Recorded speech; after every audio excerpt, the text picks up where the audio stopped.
At 6:07 local time, the Strait of Hormuz is displaying the specific quality of early morning light that the Gulf produces in November. A horizontal gold that makes everything look important and reveals, across 12 nautical miles of visibility, exactly how much traffic is already moving through 18 miles of water that cannot be replaced by any other route, any other corridor, any other geography on Earth. The tankers are already in the lanes. They are always already in the lanes. The strait does not have off-peak hours. It has the inbound lane, the outbound lane, the coastal traffic separation zones, and a center column of international waters that the world's energy economy moves through with the relentless economic urgency of a system that has decided this specific geography is non-negotiable and has been making this decision continuously since the 1970s. USS Scout, hull number MCM-8, is a Avenger-class mine, countermeasures ship making 8 knots in the center of the strait, approximately 40 miles east of the strait's narrowest point. She displaces 1,312 tons, one of the smallest commissioned warships in the U.S. Navy's inventory, and one of the most specialized. Her hull is constructed of fiberglass over a wooden frame, which sounds like a description of a pleasure craft, and is actually the result of extremely deliberate naval architecture. A wooden hull produces no magnetic signature, which matters enormously when the ship's mission is to operate in areas where magnetic influence mines have been assessed or confirmed to be present. She carries the AN/SQQ-32 mine hunting sonar, 2 remotely operated vehicle systems for mine investigation, and 2 embarked MH-53E Sea Dragon helicopters for airborne mine countermeasures operations. She makes 8 knots because 8 knots is the speed at which the mine hunting sonar produces its best performance in the environmental conditions of the Strait of Hormuz at 6:07 in November, and mine hunting is a mission where best performance is not negotiable. The intelligence digest that USS Scout's commanding officer had reviewed at 5 o'clock that morning had contained a 3-paragraph annex. The annex described a commercial tanker that had transited the strait's outbound lane at approximately 23:30 the previous evening and had subsequently reported a contact on its radar that the tanker's crew had assessed as a possible floating object, approximately 3 nautical miles from the center lane, bearing south, which placed the possible object in the corridor between the commercial lanes and the southern coastal waters. The tanker's crew had reported it because the tanker's crew was following the Strait of Hormuz vessel, reporting protocol that Fifth Fleet had established for exactly this category of observation. And the protocol existed because the last time an unassessed floating object in the Strait of Hormuz had been given the benefit of the doubt, it had not, in retrospect, deserved it. The assessed possible mine.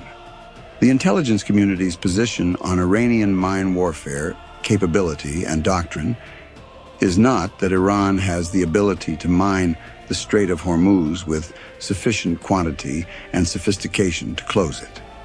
The Iranian mine inventory, while genuine, is not large enough to create an impassable barrier in 18 miles of water that is 6 miles wide at its navigable minimum. The intelligence community's position is that Iran does not need to close the strait. It needs to convince the world's tanker operators that the strait might be mined, at which point the insurance premiums rise, the Suez Canal traffic patterns change, the oil price moves, and the economic consequences of a mining threat materialize without a single ship having to strike a mine. The threat is the effect. The mine is the mechanism.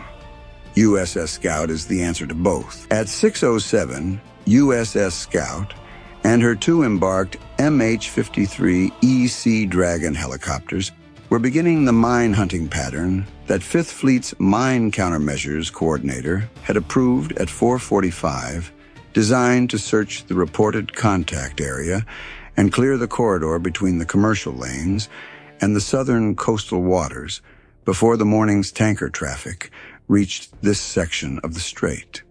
The pattern would take approximately 4 hours if nothing was found. It would take longer if something was found because finding something in mine countermeasures is the beginning of a process rather than the conclusion of one. The MH-53E Sea Dragon. This is an aircraft that the naval aviation community regards with the specific affection reserved for platforms that do a difficult job well and without glamour.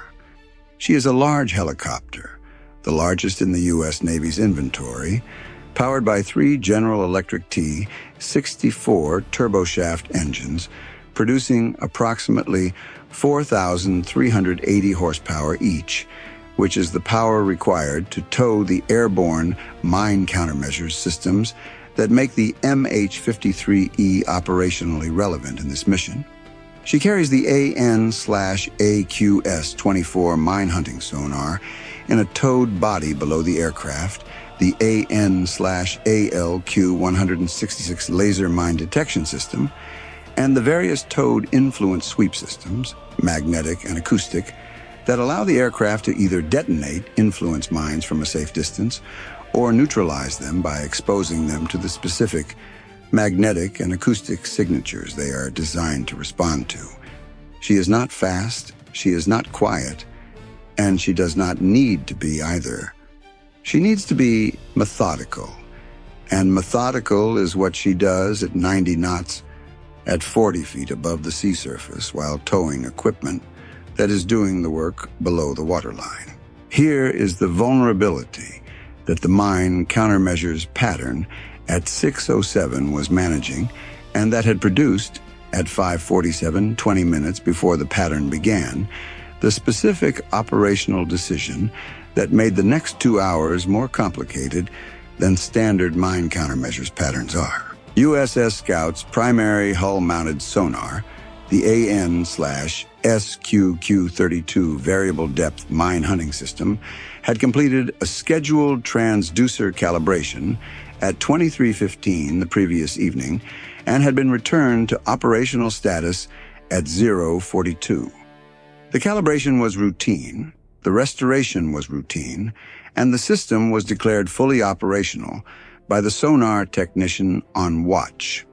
At 5:30, 45 minutes before the pattern was due to begin, the sonar supervisor identified an anomaly in the transducer's depth compensation function, the system that adjusts the sonar's processing for the acoustic effects of operating at different depths in the thermally stretchered water of the strait. The anomaly was not a system failure. It was a calibration offset that produced slightly degraded performance at depths below 15 meters, specifically a 2 to 3 decibel reduction in detection probability against small targets at the depth range, where bottom-laid mines in the strait's northern approaches are typically assessed to be.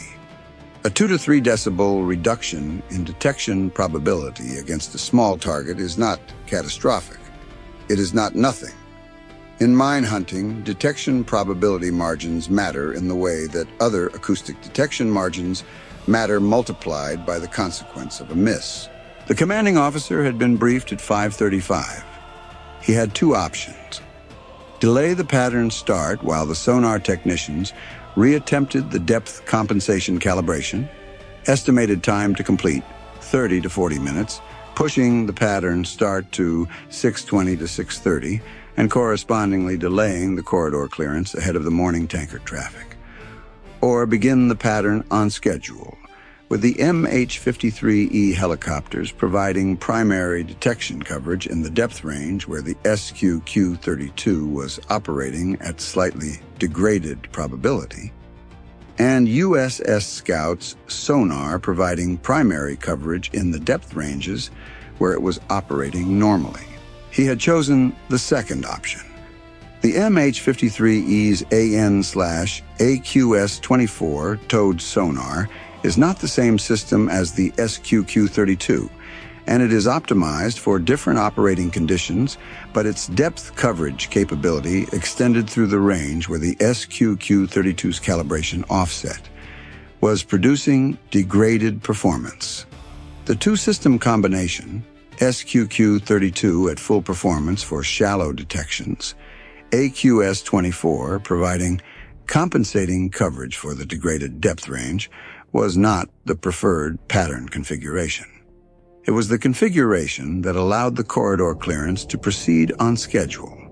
20 minutes had been shaved from the sonar calibration decision timeline. 20 minutes of tanker traffic moving through an assessed but uncleared corridor. The pattern began at 6:07, USS Scout on the hull sonar, MH-53E on the starboard leg, towing the AQS-24 at 35 feet over the surface. MH-53E on the port leg, towing the influence sweep gear in magnetic configuration.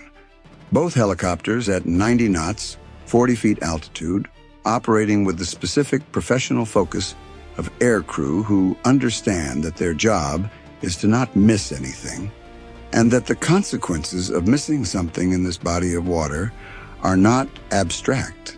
At 6:44, 37 minutes into the pattern, MH-53E AQS-24 produced a contact.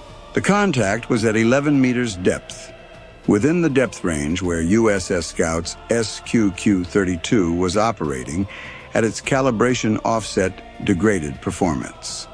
The AQS-24 had the contact at a range of approximately 40 meters from the towed body's current position, bearing approximately 270. The contact's acoustic return was consistent with a metal object of significant mass, not a rock, not a piece of debris, something that produced the specific sonar return that mine-hunting operators have been trained to distinguish from the bottom clutter that shallow water sonar produces at scale. The AQS-24 operator reported it in the vocabulary that mine-hunting uses for initial contact classification, which is precise without being conclusive because in mine-hunting the cost of a false positive, expending the resources of a full mine investigation on a piece of metal debris, is significant but manageable, and the cost of a false negative is not.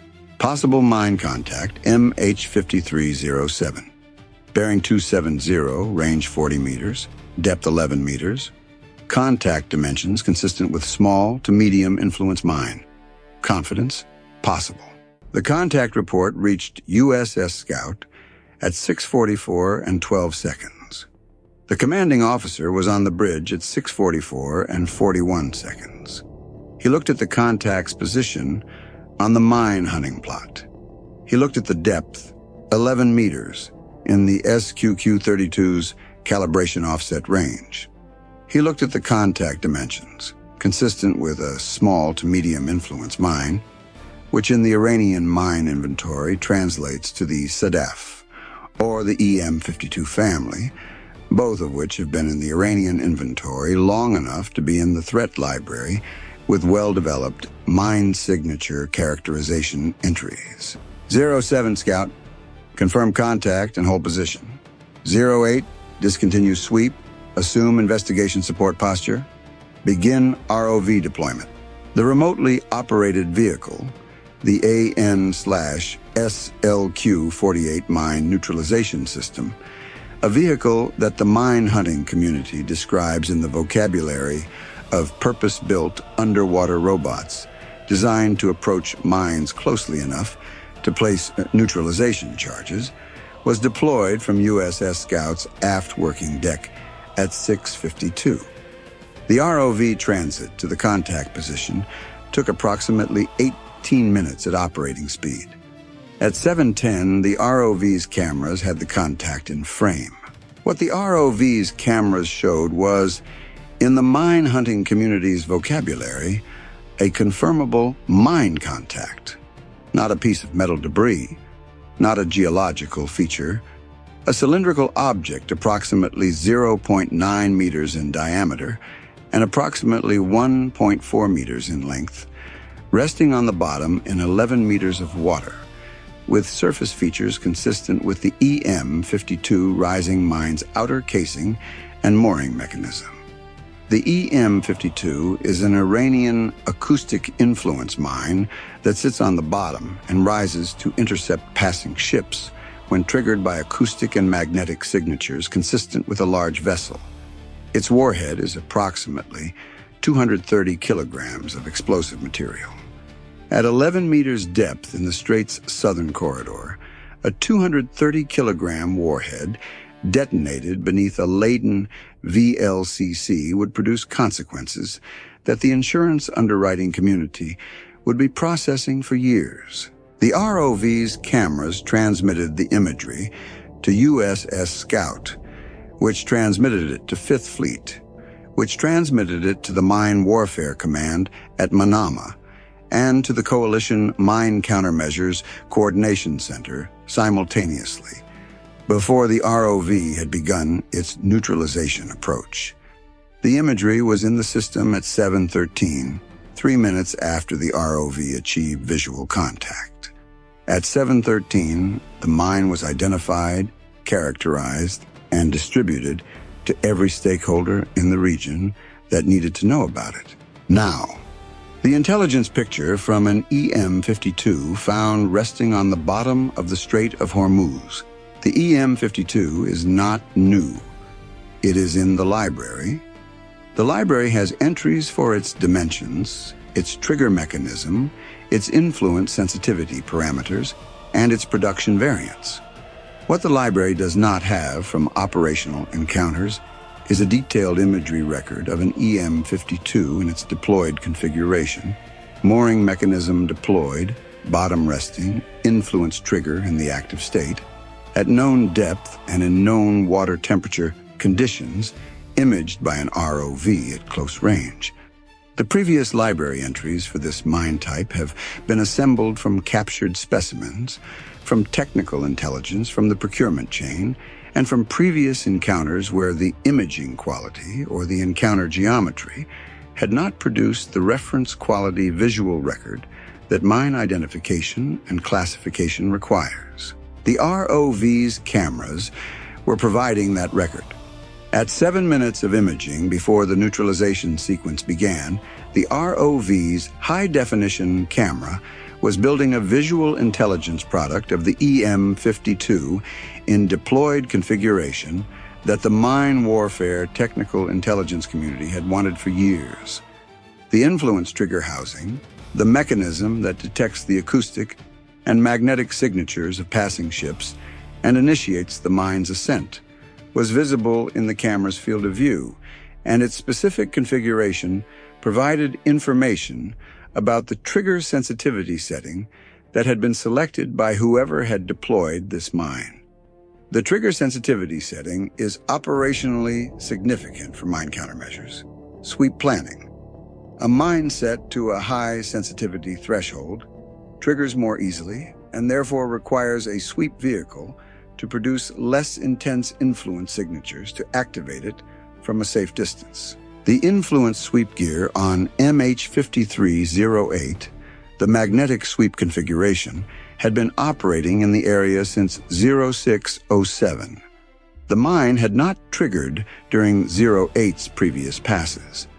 The mine's trigger sensitivity was therefore below the level of the sweep signature 08 had been producing, which was itself a characterization data point. The mine was set to a sensitivity threshold that 08's current sweep had not exceeded. The mine warfare technical intelligence community noted this. They noted the distance of 08's passes, the sweep signature level, and the fact that the mine had not triggered. They noted the trigger housing configuration from the ROV imagery. Combined, these data points produced an assessment of the mine's trigger sensitivity setting within a range that the library entry would update with a confidence level it had not previously achieved. At 7:17, the ROV placed the neutralization charge. At 7:22, the neutralization sequence was initiated remotely from USS Scout. The mine was neutralized at 7:22 and 18 seconds, a controlled detonation of the neutralization charge against the mine's outer casing that rendered the mine incapable of fulfilling its intended function. The detonation produced a surface disturbance visible to MH-53E cameras, logged with the time and position, and transmitted to Fifth Fleet as confirmation of neutralization.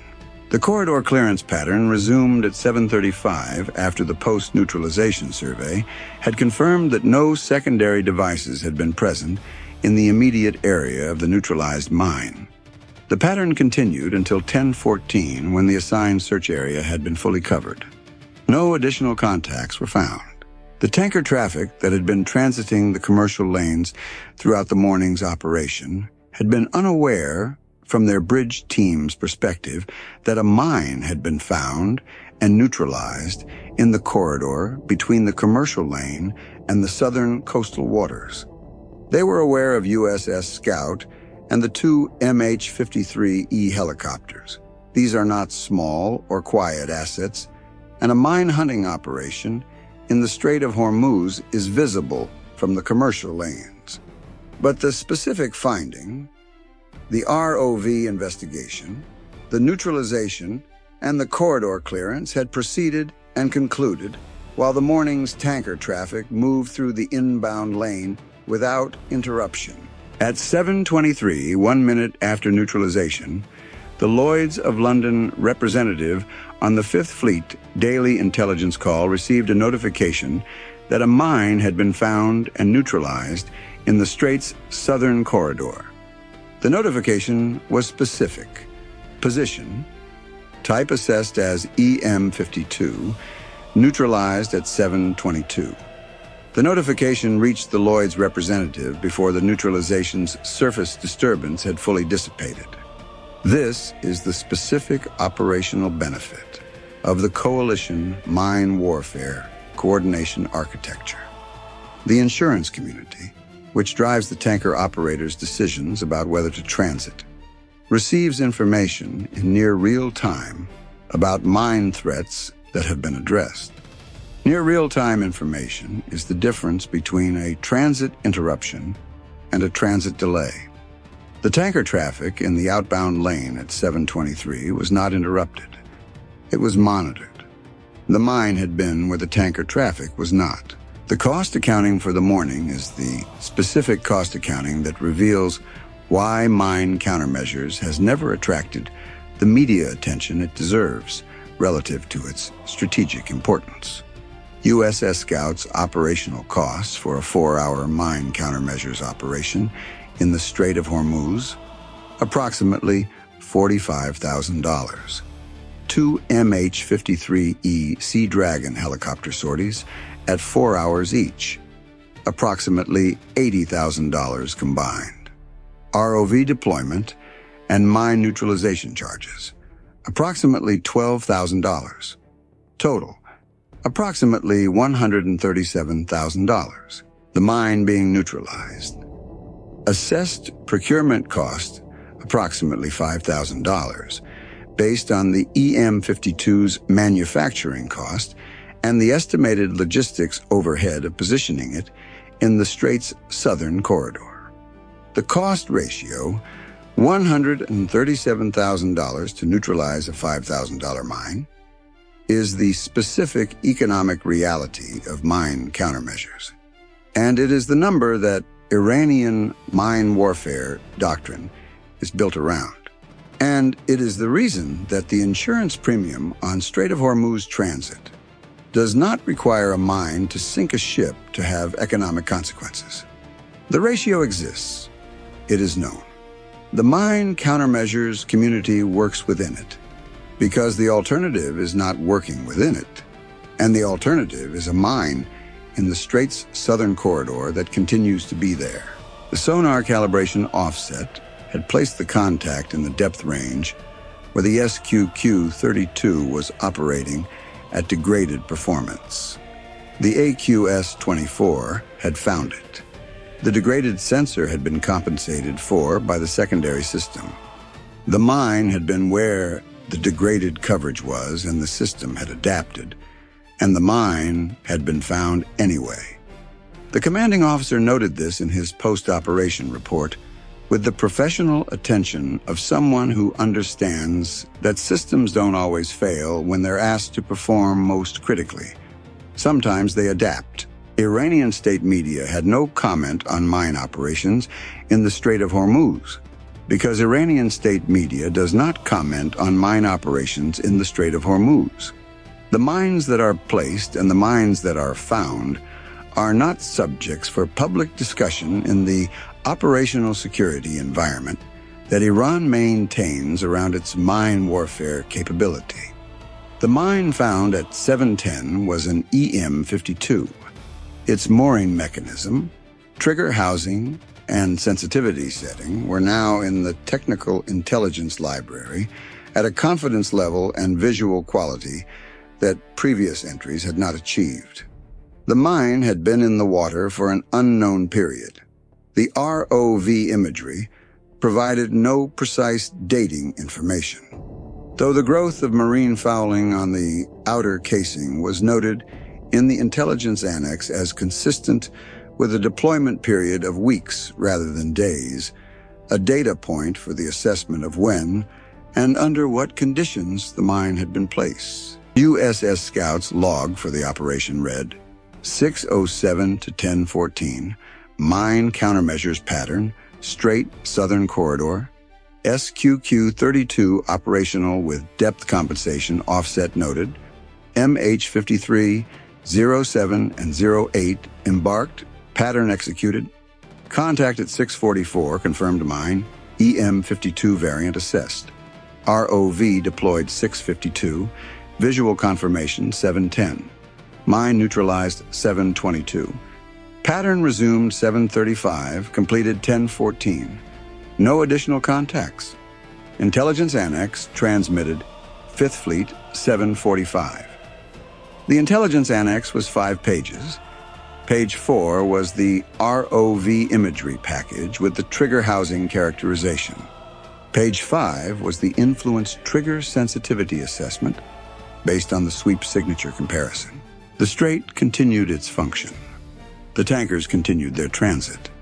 The mine that had been in the southern corridor at 6:07 was not in the southern corridor at 7:23. The EM-52 entry in the Technical Intelligence Library was 4 pages more complete than it had been at 6 o'clock.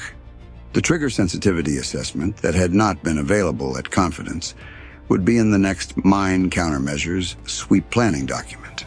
The mine found the right waterway. It did not find the gap between the systems. Bye for now.